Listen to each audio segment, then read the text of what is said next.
The elevator groaned to a stop between floors, and Dr. Alina Reeves's eyes went wide with panic.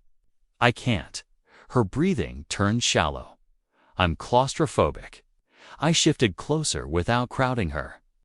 3 months as her TA, and I'd never seen her vulnerable. 20 questions, I offered. Take your mind off the walls. She laughed shakily, loosening her blazer. You first. 6 hours later, we sat side by side, sharing her water bottle. Wedding ring was denied, noticed weeks ago. When she shivered, I draped my jacket over her shoulders. Her fingers caught mine. Been trying so hard to ignore this. The way she said this made my chest tighten. But before we begin, let me know where in the world you're watching from today. It's always fascinating seeing who's joining us from around the world. I had been Dr. Reeves' teaching assistant for 3 months now, but it felt like I'd memorized years' worth of her habits. The way she'd tuck her dark hair behind her ear while reading student papers. How she'd push those reading glasses up into her hair when grant proposals frustrated her. The subtle drum of her pen against the desk when deep in thought. Her cramped office had become a second home during our late-night grading sessions. Books lined every wall, their spines creating a tapestry of muted colors in the warm lamplight. The space always smelled faintly of Earl Grey tea. She'd make 2 cups each evening, but only ever drink 1. I never asked why. You notice things? When you spend that much time with someone, even if you try not to. Like how her brown eyes had flecks of gold in them that caught the light when she smiled. Or the way her silk blouses whispered against her blazer when she reached for books. On high shelves. I told myself it was natural to catalog these details about someone you worked closely with. But deep down, I knew there was more to it. The halls were eerily quiet this Friday afternoon. Most faculty and students already gone for spring break. Through her office door, I could see Dr. Reeves Alina as I'd started thinking of her in my head, sitting at her desk. Something was different about her today. The usual sharp lines of her professional armor had softened somehow. Her blazer was draped over her chair, leaving her in a cream-colored blouse that made her look more approachable, more human. When she glanced up and saw me, her smile held none of its usual professional distance. "Oh good, you're still here," she said, pushing those reading glasses into her hair. Was it my imagination, or did her voice waver slightly? I was hoping. You might be able to help me with some exam materials before you head out for break. There was an unfamiliar hesitancy in her tone that made my pulse quicken. Over the past months, I'd caught her watching me sometimes with an expression I couldn't quite read, part amusement, part calculation, and something else that made my skin warm. Now that same look flickered across her face before she glanced down at her desk.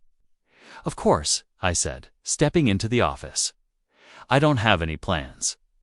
She gestured to the chair beside her desk, not the usual student chair across from it. "Might be easier if you sit here. These formatting issues are giving me fits."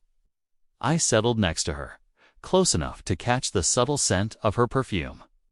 As she leaned forward to point at something on her computer screen, her hair brushed my shoulder. Neither of us acknowledged it, but I felt her pause for just a fraction of a second before continuing. "I've been meaning to tell you," she said after a moment. Her eyes still fixed on the screen. "What an excellent job you've done this semester. I don't think I've ever had a TA who... ... She trailed off, tapping her pen against the desk in that familiar rhythm. "Who? What?" I prompted gently. She turned to look at me then, and the intensity in her gaze made me forget to breathe. Who understood so intuitively what I needed? The air between us felt charged, like the moment before a storm breaks. I wondered if she could hear my heart pounding. Had she been as aware of me these past months as I had been of her? The way she was looking at me now, unguarded, almost vulnerable, made me think perhaps she had. Her desk phone rang suddenly, shattering the moment. She jumped slightly. then reached for it with a hand that wasn't quite steady. The phone call was brief, just a colleague confirming office hours for after break. When Alina hung up, she glanced at the stacks of exam materials scattered across her desk and sighed. "I should probably get these down to my car," she said, standing and smoothing her blouse. "Would you mind helping me carry them? I'm parked in the basement garage, of course." I moved to gather the nearest pile of papers. "Into a box." "We can take the main elevator, actually," she interrupted. "The service elevator might be better. It's closer to where I'm parked." She paused, a slight smile playing at her lips, though it does have quite a personality. I swear it only works when it wants to. The building felt different with everyone gone, our footsteps echoing in the empty hallways. Usually these corridors buzzed with student chatter and professors hurrying between classes. Now the silence made everything feel more intimate, like we were the only two people left in the world. I followed Alina down the back hallway, watching how the late afternoon sun streaming through the windows painted golden stripes across her shoulders. She'd left her blazer behind in the office, and without it, she seemed softer somehow, more approachable, more real. "Here," she said, stopping at a stack of boxes outside her office. "If we each take two, we should be able to manage it in one." Trip, as we both reached for the same box, our hands brushed. Instead of the quick withdrawal I expected, Alina let her fingers linger for just a moment. When she looked up at me, her smile was different from any I'd seen before. Not the polite professor's smile she wore during office hours, or even the amused one I sometimes caught during our late-night grading sessions. This was something warmer, more personal, something that made my chest tighten with the weight of feelings I'd been trying very hard not to acknowledge. The service elevator was tucked away in a corner, its dated metal doors and worn call button betraying its age. Alina shifted her boxers to one arm and pressed the button. The mechanism groaned in protest. "See what I mean about personality?" She laughed, the sound echoing in the empty hallway. "Come on, old girl, work with us here." Eventually, the doors creaked open, and we stepped into the small space. Alina hit the button for the garage level, and I positioned myself against the opposite wall, trying to maintain a professional distance despite how the confined space seemed to amplify her presence. The subtle scent of her perfume mingled with the elevator's musty air, making it hard to focus on anything else. "So," Alina said as we began to descend, "any exciting plans for a spring break?" I remember when I was in grad school, this was always such a welcome respite from the rest of her sentence was cut off by a violent shudder that ran through the elevator. Metal scraped against metal, and the floor seemed to drop slightly beneath our feet. Alina stumbled forward, and I instinctively reached out to steady her, my hand catching her elbow just as the elevator ground to a complete stop with a final ominous groan. The emergency lights flickered on, casting everything in a dim, bluish glow. Alina was still close, too close, and I could feel her pulse racing where my fingers touched her arm. Neither of us moved for a long moment, suspended in the sudden stillness between floors. I realized I was still holding her elbow and quickly let go, taking half a step back in the limited space. "Are you okay?" "Yes, I'm fine." She smoothed her blouse again, a nervous gesture I'd noticed before. "Though I suppose I should have warned you about this particular quirk of our temperamental friend here. It's gotten stuck before, but usually not for too long." The boxes we'd been carrying were scattered around our feet, their contents, thankfully, still contained. As Alina bent to straighten them, I couldn't help but notice how the emergency lighting softened her features, making her look younger, less guarded. When she straightened up, there was something uncertain in her expression that made my heart beat faster. "Well," she said, trying to sound light but not quite managing it, "I suppose we'll have to wait it out, unless... She reached for the emergency call button, but when she pressed it, nothing happened. No buzz, no ring, no reassuring voice from the other end. just silence. The small space suddenly felt even smaller. I could hear Elena slightly uneven breathing. See the way her fingers were working at the hem of her blouse? The air between us seemed to thicken with all the things we'd never said during those long evenings in her office. All the glances we'd pretended not to notice. All the careful distance we'd maintained. She opened her mouth as if to speak, then closed it again, her eyes meeting mine in the dim light. The elevator creaked softly, as if settling in for a wait, and I realized, with a mix of anxiety and anticipation, that we were truly stuck here together, just Alina and me, suspended between floors, between roles, between what was proper and what we both might want. I watched as Elena's composure began to slip. Her eyes darted around the small space, growing wider with each passing second. The confident professor I knew was falling away, replaced by something raw and unfamiliar. "Let's try all the buttons again," she said, her voice tight. She jabbed at the panel repeatedly, her movements becoming more frantic. Sometimes it just needs a ... a firm hand. I joined her at the control panel, methodically pressing each button while she tried the emergency phone again. The handset dangled. Uselessly, no dial tone coming through the ancient receiver. Elena's breathing had become shallow and quick, her chest rising and falling in rapid bursts. "I should have charged my phone," she muttered, pulling the dead device from her pocket and staring at its black screen. "I always mean to charge it during office hours, but I get distracted. ... Here, let me try mine." I pulled out my cell phone, but the signal bars were completely empty. No service in here. The walls must be too thick. 20 minutes crawled by as we exhausted every possible solution. With each failed attempt, Elena's trembling became more pronounced. She ran her fingers through her hair, not the usual frustrated gesture I'd grown familiar with, but something more desperate. "I should tell you," she said finally, her voice barely above a whisper. "I'm claustrophobic. Usually I can manage it, but..." She pressed her palm flat against the wall, as if trying to push it further away.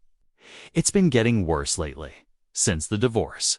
The admission seemed to cost her something, perhaps the last remnant of the careful professional distance she'd maintained all semester.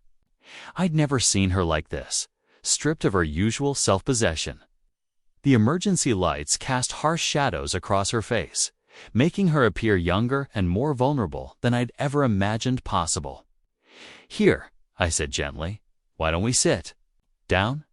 It might help make the space feel bigger." I slid down one wall, carefully positioning myself across from her, close enough to be reassuring, but far enough to give her room to breathe. "My sister has claustrophobia too. She says it helps to focus on something else." Alina nodded, sinking down opposite me. Her hands were still shaking as she loosened her blazer, letting it fall open. "Focus on something else," she repeated, as if trying to convince herself. "Right, we could play 20 questions, I suggested, keeping my voice light. "Not the guess what I'm thinking kind. Just getting to know you questions might help pass the time." A shaky laugh escaped her. 20 questions. With my teaching assistant, I could see some of the panic receding from her eyes as she considered it. Although I suppose usual protocols don't apply when you're trapped in an elevator. "I'll let you go first," I offered, stretching my legs out carefully to avoid touching hers. "Ask me anything." She was quiet for a moment, and I expected a question. About my research interests or post-graduation plans, the safe academic topics we usually discussed. Instead, she surprised me. "Why did you choose my class?" she asked softly. "The original one, I mean. Before you became my TA, there were other sections available, other professors teaching the same material." The question caught me off guard. I'd been her student 2 semesters ago, before she'd asked me to be her teaching assistant. The truth was, I'd specifically sought out her section after hearing her speak at a department seminar. But saying that felt dangerous now, In this intimate space with the emergency lights making everything feel dreamlike and separate from reality.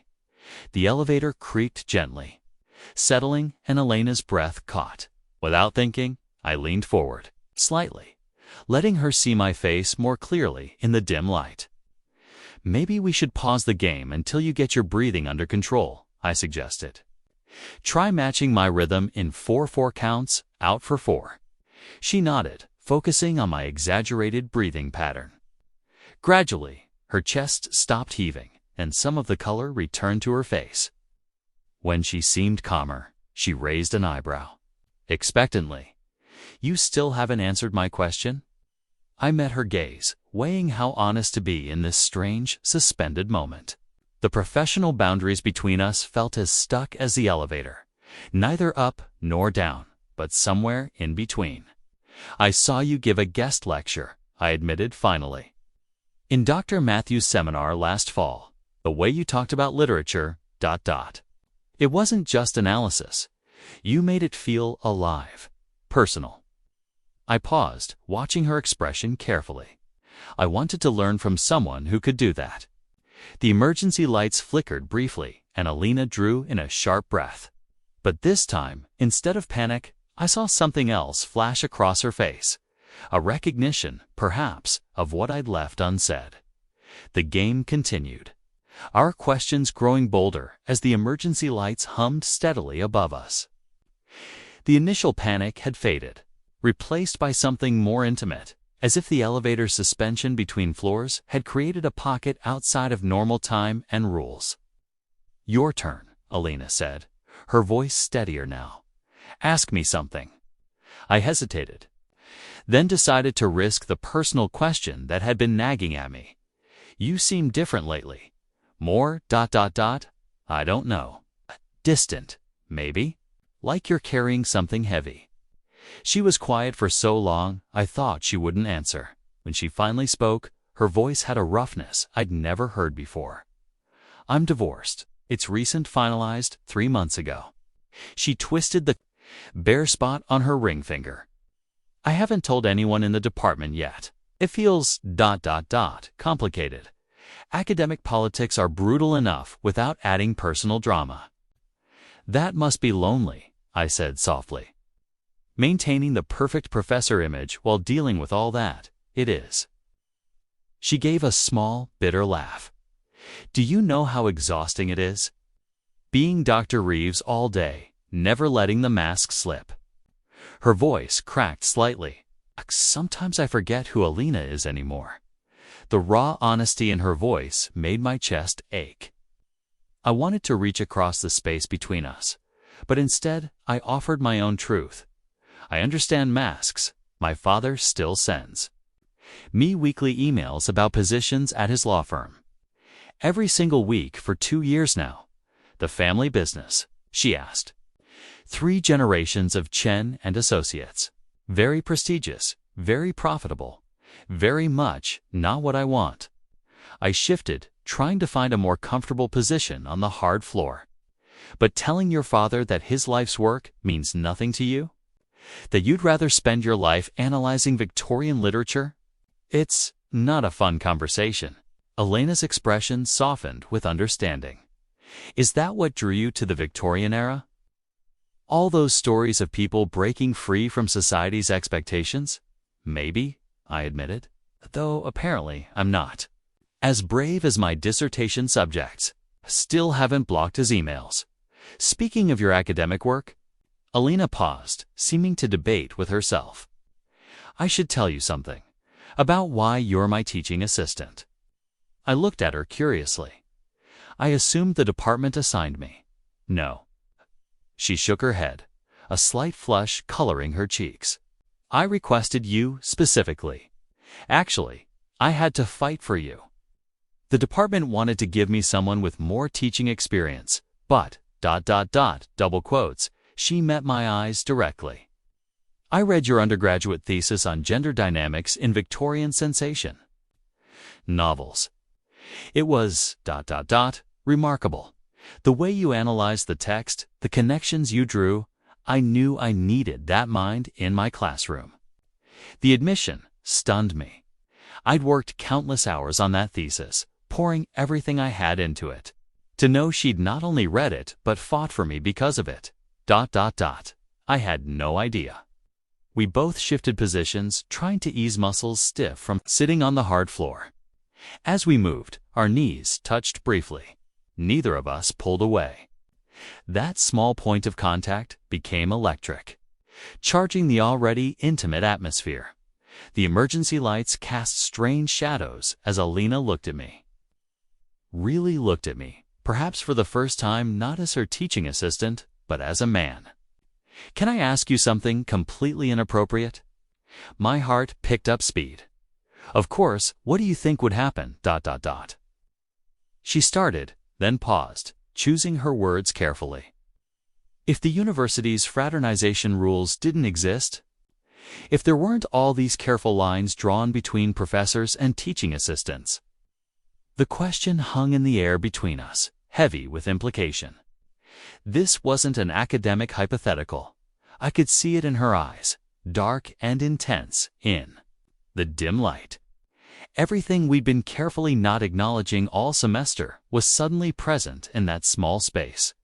The lingering glances, the way we found excuses to work late, how our conversations always seemed to run longer than necessary. Our knees were still touching, that single point of contact becoming the center of my world. When I finally found my voice, it came out rougher than I intended. "I think you know the answer to that." Elena's breath caught audibly in the silence that followed. The air between us felt charged with possibility, with all the things we'd never allowed ourselves to say. The careful professional distance we'd maintained was crumbling. Like a wall eroded by steady waves, leaving us face to face with something far more dangerous and far more real. The hours stretched on in our suspended metal box, time becoming fluid and strange. We'd long since abandoned the pretense of sitting apart, now sharing the same wall of the elevator. The emergency lights cast everything in a soft, dreamy glow that made the world beyond seem very far away. Alina held out her water bottle, the only one between us, and I took it carefully, aware of drinking from the same spot her lips had touched. "Small sips," she reminded me. "We don't know how long we'll be here." 6 hours and counting, I said, checking my watch. The face glowed faintly in the dim light. "Think they'll write an academic paper about us? A case study in elevator-based survival techniques that earned me one of her real laughs. Not the polite chuckle she used in faculty meetings, but the genuine one I'd learned to treasure. With proper citations, of course. Though I doubt the Victorian authors I study had much to say about elevator protocol. She smiled, but there was something wistful in it. "Do you ever wonder if we're just as trapped by social conventions as they were? Different rules, same cage." I turned to look at her properly, struck by the unexpected vulnerability in her voice. "What do you mean?" "Oh, you know?" She gestured vaguely at the air around us. "All of it. The endless committee meetings, the careful politics. Publishing, or perishing." Her voice grew softer. "I got tenure last year. Should have been thrilling, right? The holy grail of academia. But it felt more like..." She paused, searching for words. "Like closing a door instead of opening one." I offered, "Exactly." She let out a long breath. "I built this perfect academic career, checking all the right boxes. Publications, conferences, committee chairs, married. The right kind of person, another professor, very respectable. And somewhere along the way, I realized I'd built myself a beautiful cage. The confession hung in the air between us. I thought about all the times I'd seen her in her office late. At night, surrounded by papers and grant proposals, looking both powerful and somehow lost. "Your feedback shapes my work more than anyone else's," I said quietly. "Did you know that? I've memorized your marginalia style. The little check marks for good points.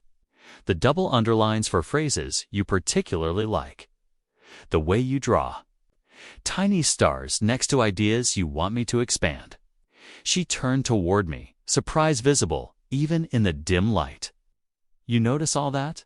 I notice everything about you, I admitted. The words came easier in the darkness, in this strange, suspended moment. I started staying late, not for the research, but for those moments when you'd forget to be Professor Reeves. When you'd get excited about a new interpretation and grab my shoulder without thinking. When you'd laugh at my terrible academic puns, instead of just smiling politely. Alina was very still beside me. I thought I was being so careful, she whispered. So professional. You were. You are. But there are these moments, ... I trailed off, remembering countless small instances. Like when you're deep in analysis and you push your glasses up into your hair without realizing it. Or when you make 2 cups of tea but only drink 1, and I wonder if the second one was always meant for me. She drew in a sharp breath. It was, she said softly. Every time. The admission shifted something between us. Alina turned to face me fully, her eyes finding mine in the dim light. The expression I saw there made my heart stutter recognition. Yes. But also a raw hunger for connection that matched the ache in my own chest. I see you too, she said, her voice barely above a whisper. The way you light up when discussing themes in Victorian literature that everyone else finds dusty and irrelevant. How you slip literary references into casual conversation just to see if anyone catches them. The genuine care you show struggling students even when they've missed deadlines or misunderstood assignments. The space between us seemed to shrink with each word, the air growing thicker with unspoken possibility. We were sitting close enough now that I could feel the warmth of her arm against mine, could catch the faint scent of her perfume mixing with the metallic smell of the elevator. All those late nights in your office, I said. I kept telling myself I was there to learn about academic writing or research methods, but really, I was learning you. The way you drum your fingers when you're thinking hard about something. Your voice changes when you're excited about a new idea. The exact shade of brown in your eyes when you're really seeing something, not just looking. Elena's breath caught audibly. We sat there in the charged silence, both aware that we'd crossed some invisible line. The careful professional distance we'd maintained all semester felt paper-thin now, dissolving in the face of these shared confessions. The small elevator space seemed to grow smaller still, filled with the weight of everything we'd finally allowed ourselves to say. The temperature dropped noticeably as night settled into the building. The heating system, programmed for regular office hours, had clearly cycled down, leaving our metal box increasingly chilly. I noticed Elena's slight shiver first in her shoulders, then in the way she pulled her arms closer to her body. Without thinking, I shrugged off my jacket. Here, I said softly, moving to drape it around her shoulders. You're cold. As I leaned forward, time seemed to slow. We were suddenly close enough that I could see the subtle variations in her brown eyes, flecks of gold I'd never noticed before. The dim emergency lights like tiny stars. Her breath hitched, a small sound in our confined space. Before I could pull back, Elena's hand caught mine. Her fingers were cool against my skin as they traced the lines of my palm with deliberate slowness. The touch was featherlight, but electric, sending sparks up my arm and making my heart race. I've been trying so hard, she whispered, her voice rough with emotion. Every late night in my office, having you there. It's been torture and sanctuary all at once. Her fingers trembled against my palm, not from the cold, but from the weight of what she was admitting. I tell myself it's just professional mentorship, that I'm imagining things, that I need to maintain boundaries. I held perfectly still, afraid to break whatever spell had allowed her to finally speak these things aloud. Her thumb traced a slow circle on my wrist, each movement seemingly unconscious. I dream about you, she continued, so quietly I had to lean closer to hear. Nothing, ... Nothing inappropriate. Just moments. Conversations that never end. The way you look when you're deep in analysis. How your whole face lights up when you make connections no one else sees. She swallowed hard. I catch myself watching. You during lectures, looking for excuses to call on you, knowing you'll always have something insightful to add. Her confession hung in the air between us, heavy with implications. I could feel her pulse through our joined hands, racing as fast as my own. I started creating more projects that needed both of us, she admitted. Extra office hours, research that could have waited. Anything to keep you close without admitting why. She gave a shaky laugh. I'm supposed to be the responsible one. The professional, the mentor. Instead, I find myself counting the minutes until our evening meetings, wondering if you notice how I always position myself where I can see your face while you work.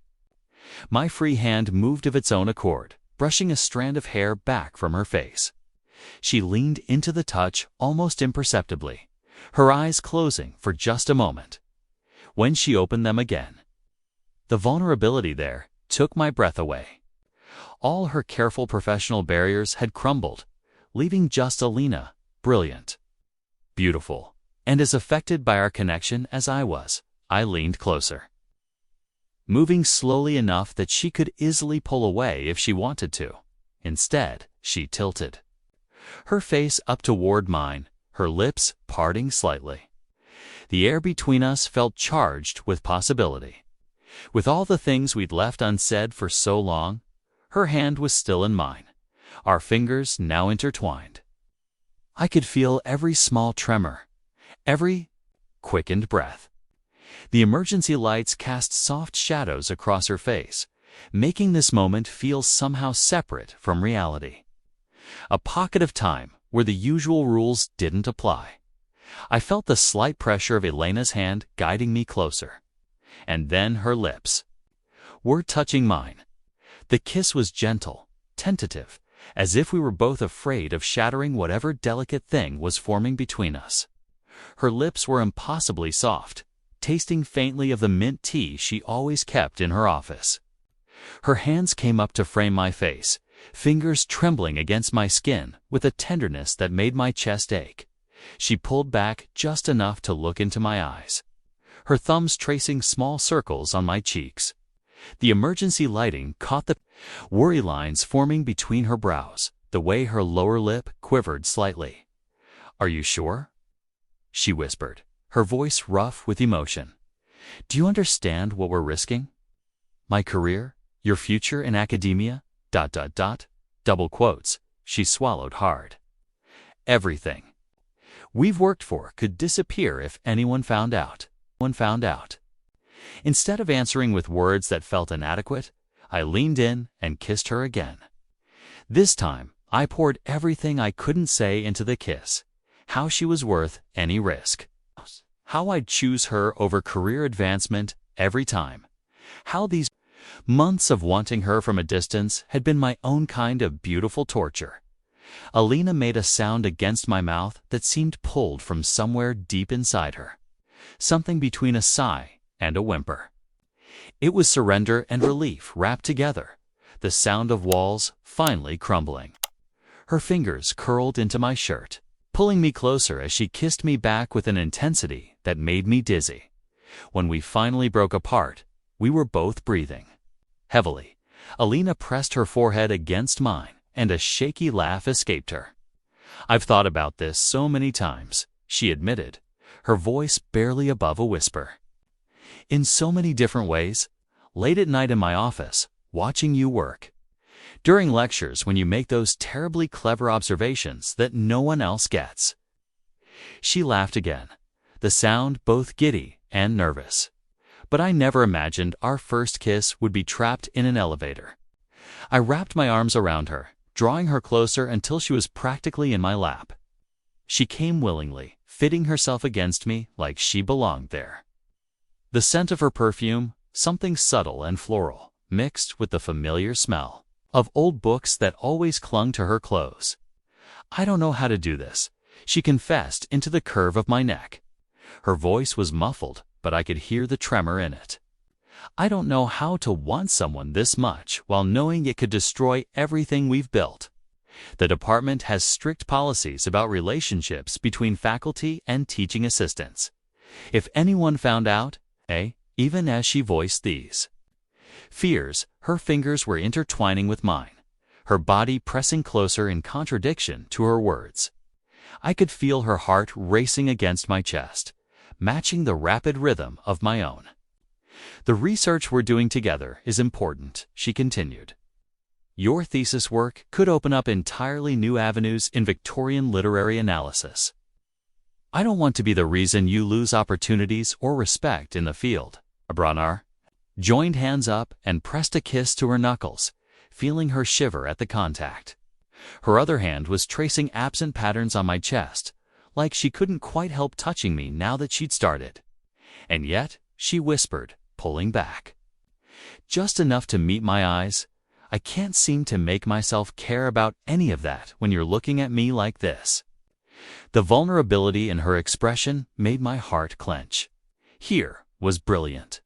Accomplished Dr. Alina Reeves, the woman who could silence a lecture hall with a raised eyebrow, who'd fought her way to tenure through sheer determination.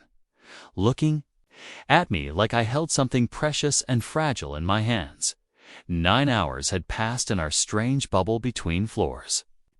Elena's head rested on my shoulder, her body curled into mine as if we'd done this 1,000 times before.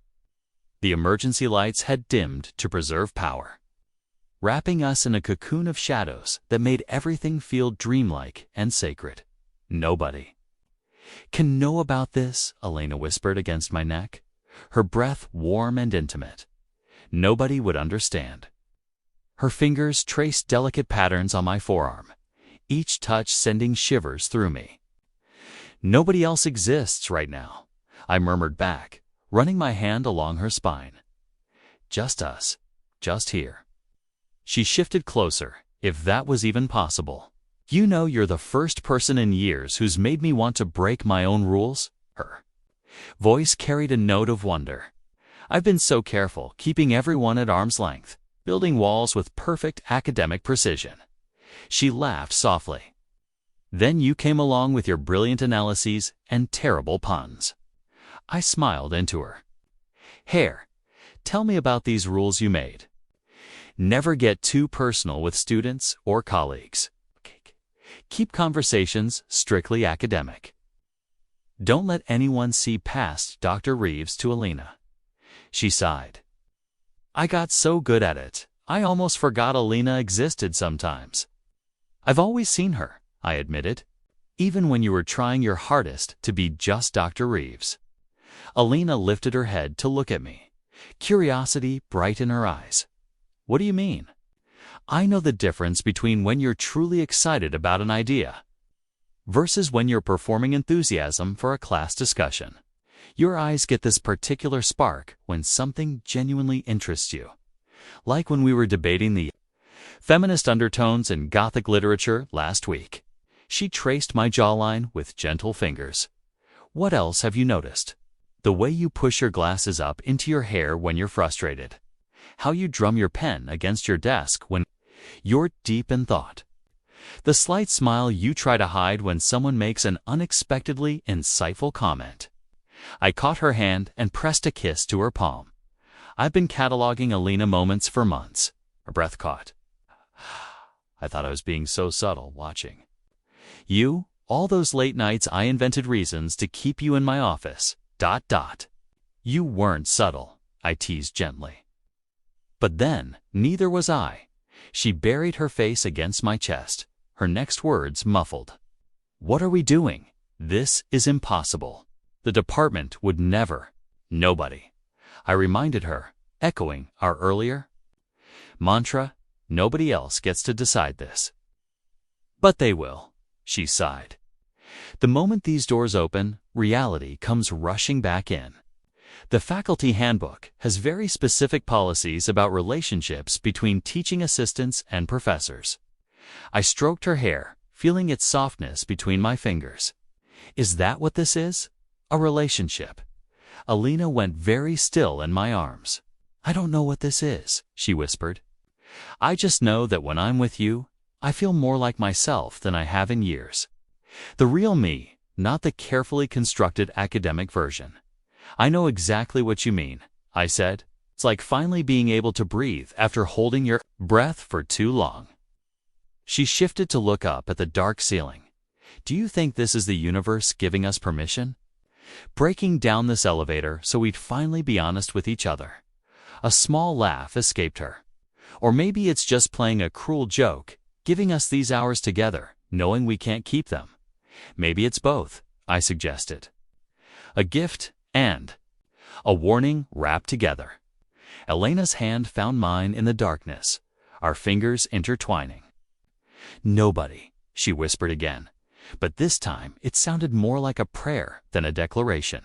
"Nobody else has made me feel this way, like I'm standing on the edge of something terrifying and wonderful." "I know that feeling too," I admitted.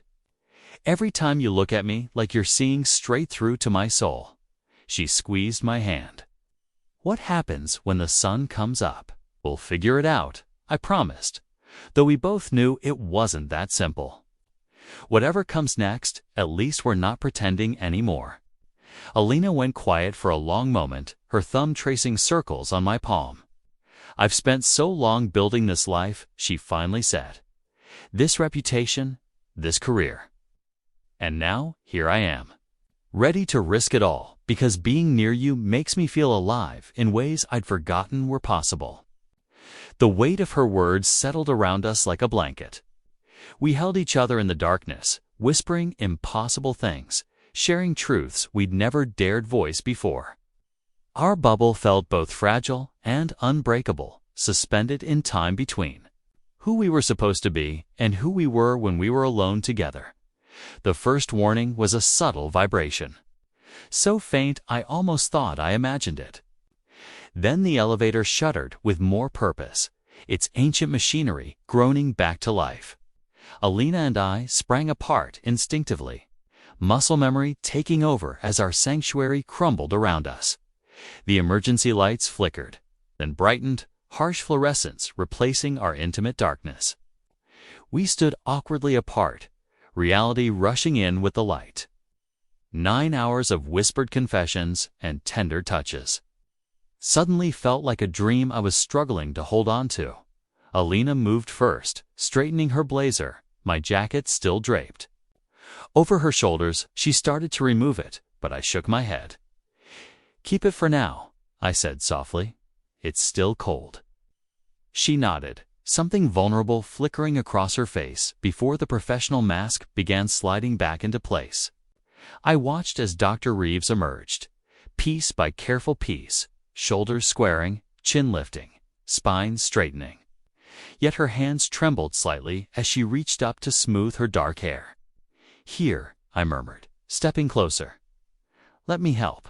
She stood still as I gently tucked stray strands back into place, my fingers remembering how that same hair had felt when I'd run them through it just hours ago. Elena's eyes met mine in the harsh light, and for a moment, everything we'd shared hung suspended between us. Then she reached up and adjusted my collar. Her touch professional, but lingering a heartbeat too long. "Your tie is crooked," she said, voice carefully neutral as she straightened it with practiced efficiency. We were erasing the evidence of our night together, piece by piece, preparing to step back into our assigned roles. Yet even as we restored our proper appearances, our eyes kept meeting, holding promises that contradicted every careful gesture. The elevator juddered again, then began its descent. Alina gathered the scattered exam materials that had somehow migrated around the small space during our confinement. I helped her stack them neatly, neither of us speaking as we counted the floors passing by, when the doors finally opened to the garage level. The fluorescent lights cast everything in stark, unforgiving clarity.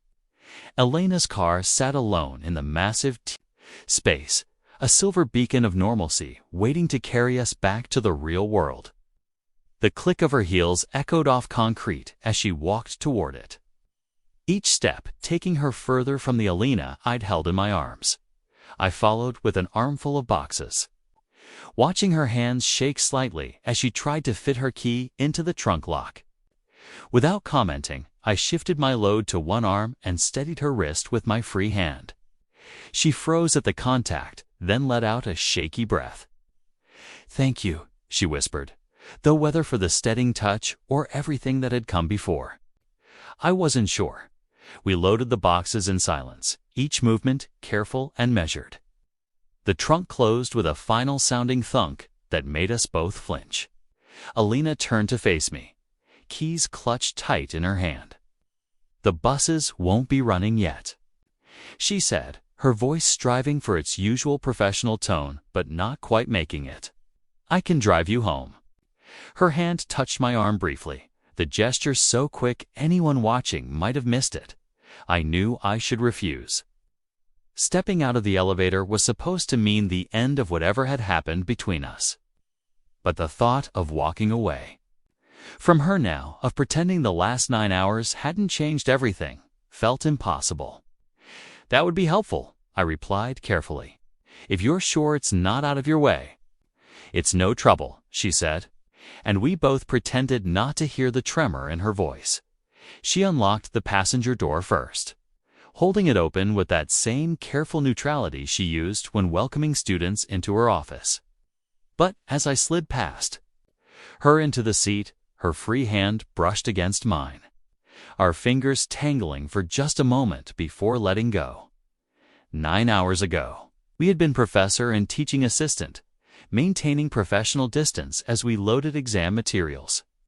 Now, preparing to leave this concrete cavern, we were something else, something without a name, something that couldn't exist in daylight. Yet here we were, about to drive into the dawn together, neither quite ready to let go of what we'd found in the dark. Alina walked around to the driver's side, each click of her heels echoing like a countdown. Through the windshield, I could see the sky beginning to lighten, the night that had held our secrets slipping away. She opened her door, pausing for just a moment before sliding behind the wheel. And I wondered if she too was trying to memorize these last moments before we had to pretend none of it had happened. The city felt different in dawn's light. Empty streets glazed with amber as the sun crept between buildings. Alina drove slowly, taking turns I knew weren't necessary, but I didn't say anything. The long route meant more time in this gentle limbo, where we didn't have to be anything but ourselves. Her jacket, my jacket, still hung from her shoulders, and occasionally her perfume would mix with the familiar scent of my cologne. The combination felt right in a way I couldn't explain. We hadn't spoken since leaving the garage, but the silence wasn't heavy. It felt like an extension of our night together, comfortable and intimate. When she finally turned onto my street, my heart started beating faster. The moment was approaching when we'd have to decide if this was ending or beginning. Alina pulled up to my building and cut the engine, but her hands stayed locked on the steering wheel, knuckles white with tension. "Would you, ... She started, then stopped, still staring straight ahead through the windshield. The rising sun painted her profile in gold, highlighting the slight tremor in her jaw. She took a deep breath and tried again. "Would you like to come to my place for coffee?" Her right hand released the wheel, reaching hesitantly across the console toward mine. "Just coffee," she added quickly, but her fingers were already intertwining with my own. I looked at our joined hands, understanding exactly what she was really asking. This wasn't about coffee. It was about choosing to step into something we couldn't take back.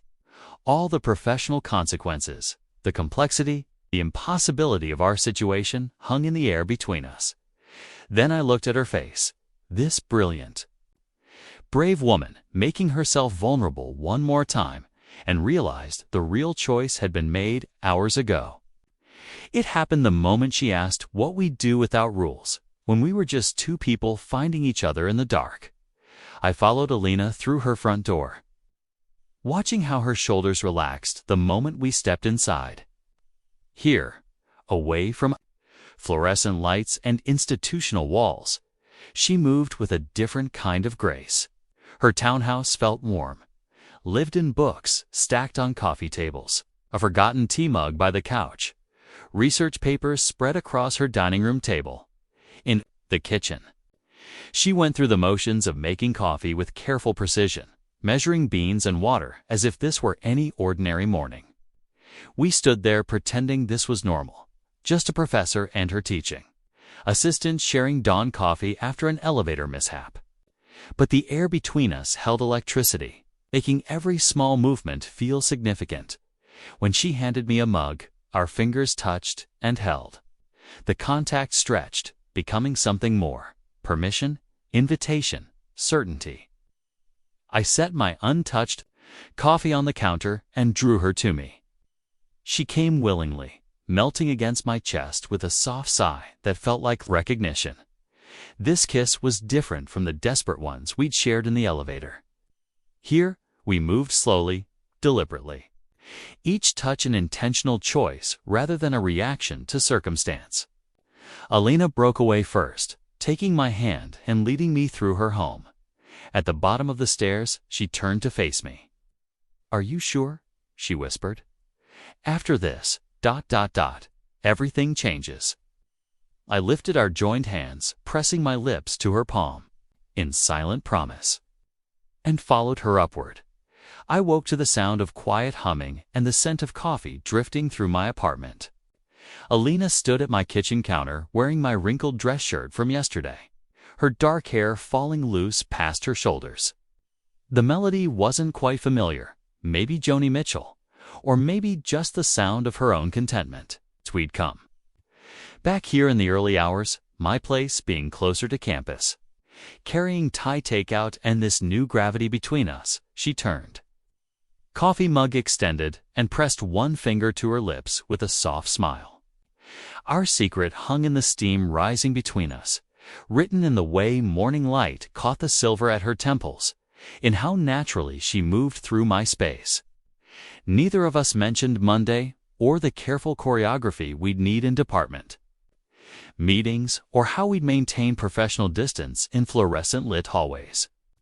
"I've been thinking," she said, her voice sliding into its familiar academic tone even as she stood barefoot in my kitchen. "Your thesis would be perfect for the Henderson Prize submission." I understood what she was doing. We were rehearsing, practicing the elaborate normalcy we'd need to project. This secret would live between us like a shared heartbeat, invisible but essential. While we performed our usual roles for the watching world, if this kept you company, tap subscribe and leave one line that resonated. I read them all, and your words shape the next story.